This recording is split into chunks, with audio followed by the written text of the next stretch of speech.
Sagittarius. Hello my dear. Welcome back sa ating YouTube channel. My name is RJ, your tarot card reader. Ang gagawin natin ngayon is yung reading natin para sa May 15, 2026. Tingnan natin kung ano mga eksena, kaganapan at kung ano-ano pa na maaaring mong makasalubong ngayong May 15, 2026. Let's go na tayo, my dear.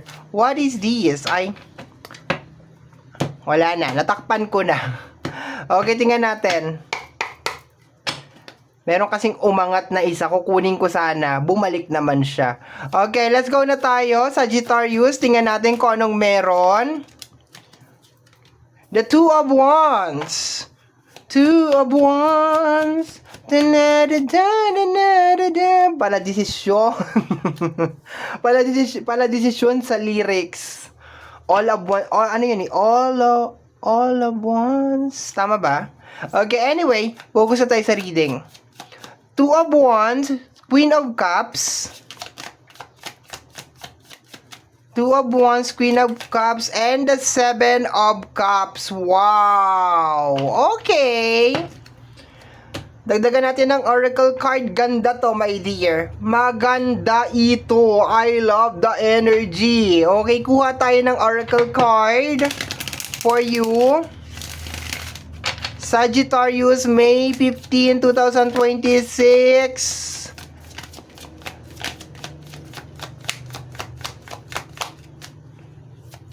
Tingnan natin. Okay.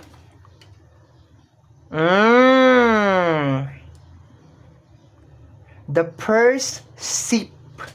Sa umaga ba, yung, di ba, pag iinom ka ng kape, ayan yan, no? O, di ba? Mamaya papaliwanag ko yan. Kadyot ka lang dyan, Day. Kadyot ka lang ba? Okay. What is this? Unbreakable. Sabi ko sa'yo, maganda to. I told you. Nararamdaman ko siya. Tingnan natin dito. Tingnan natin, Sagittarius. Once again, reading mo ito para sa May 15, 2026. I am keeping secret from you and I hope you don't... Ano daw? Ulitin. I am keeping secret from you and I hope you don't find it out.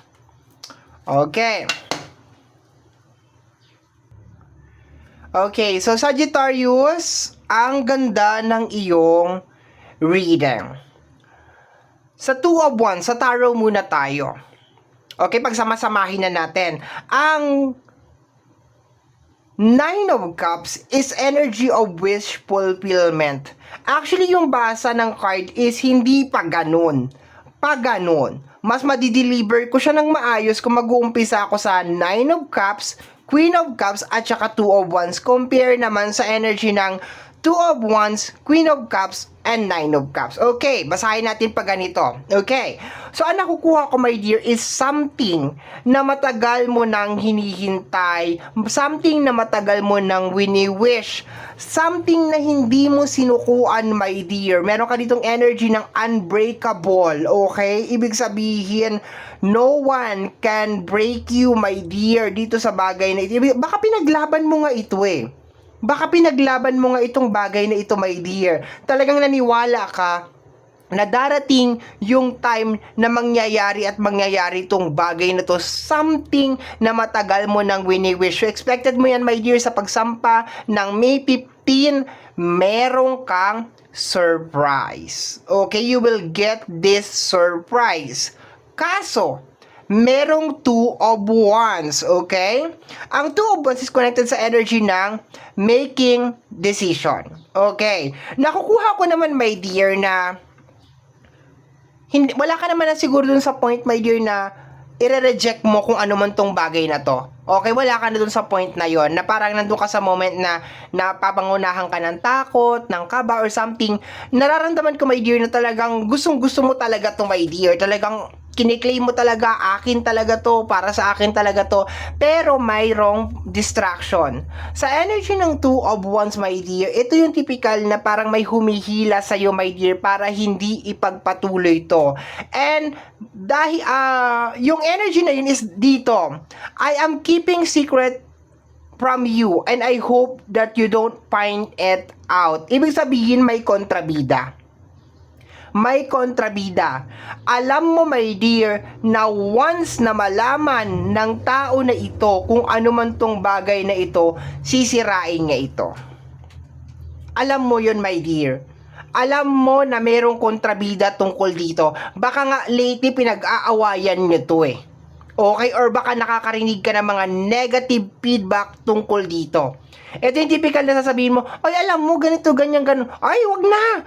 Napaka-nega, napaka-toxic na klase ng tao. Kaya, ang ginawa mo siguro dito, my dear, is parang pinaramdam mo sa tao na yun na parang wala na, I already move on, hindi ko na minamanifest kung ano man tong bagay na ito, pero minamanifest mo pa rin. Okay. Alam mo, mas na ano to, my dear, sa relationship, no? Mas ano to sa relationship, mas madali ko siyang ipapaliwanag sa relationship. Alam mo yung typical na parang sinasabi na sa'yo ng mga tao na, wag mo nang i-manifest yan, wag mo nang i-ano yan, walang kwentang tao yan. Yung parang sinasabihan ka na ng mga kaibigan mo, ng mga tao sa paligid mo, parang nagagalit na sila sa'yo, my dear, pero continuous pa rin minamanifest mo pa rin yung tao na yun. And eto na nga, my dear, possible, my dear, parating na, my dear, yung tao na yun, talagang hindi mo talaga siya isinuko, talagang ipinaglaban mo talaga siya, my dear, yung pagmamahal mo talaga sa kanya, talagang inilaban mo talaga. And eto na, nandito ka sa moment na pag nalaman nila to, siguradong sigurado. Okay, pag nalaman to ng mga kaibigan ko, sigurado. Pag nalaman to ng pamilya ko, sigurado. May ganon, okay? Paano naman, my dear, kung sa pera, sa career, sa opportunity, okay? Ito yung mga toxic na tao lang naman, 'di ba? Kunyari, nag-apply ka ng work, ay, wag ka doon. Kasi ano yun doon eh, alam mo, balita ko, yung huling trabahador doon, hindi nakatagal. Alam mo, yung huling nag-work doon, alam mo, dati nagtrabaho ako doon, grabing hirap. Alam mo, mga ganun na klase ng tao, they are toxic. Kaya ang ginagawa mo ngayon, my dear, is pinipilit mo, sinisikap mo, my dear, na itago kung ano man tong bagay na ito. Kasi alam mo, my dear, may kontrabida. Okay. So, eto, my dear, the first sip. Okay. Ritual pose, clarity, nourishment, and readiness. My dear, ready ka na talaga, my dear. May mga kontrabida lang talaga, no? No? Kung sa relationship to, my dear, I have this very, very strong feeling na parang this is the time na natuto na kayo parehas sa mga pagkakamali ninyo. Okay, this is the time, my dear, na parang natuto na kayo sa kung ano yung nangyari sa inyo previously. Pero hindi ko naman sinasabi na hindi na kayo susubukin, my dear, ng panahon. Susubukin pa rin kayo. Pero kung ano man yung naging dahilan kung bakit nagkaroon kayo ng problema in the past, probably natuto na kayo parehas doon. Okay, kung sino man ang may pagkakamali sa inyo, probably na-realize niya na, my dear, na okay, yung pagkakamali niya. Okay, ang ganda nung reading. I love it, my dear. Congratulations dito sa panibagong dito sa parating na blessing para sa iyo, my dear. And talagang pinaglaban mo to, my dear, eh. Talagang inilaban mo talaga, talagang unbreakable talaga yung iyong atake over here. Talagang laban kung laban talaga, my dear. So, I'm so proud na nagbunga, my dear, itong pinaglalaban mo. Okay? So, my dear, yan ang nakita natin or nasagap natin na energy para sa May 15, 2026. I hope and pray, my dear, na yung mga readings na ginagawa natin ay nakakatulong po sa ating lahat. Maraming salamat po. Bye-bye, Sagittarius. Thank you.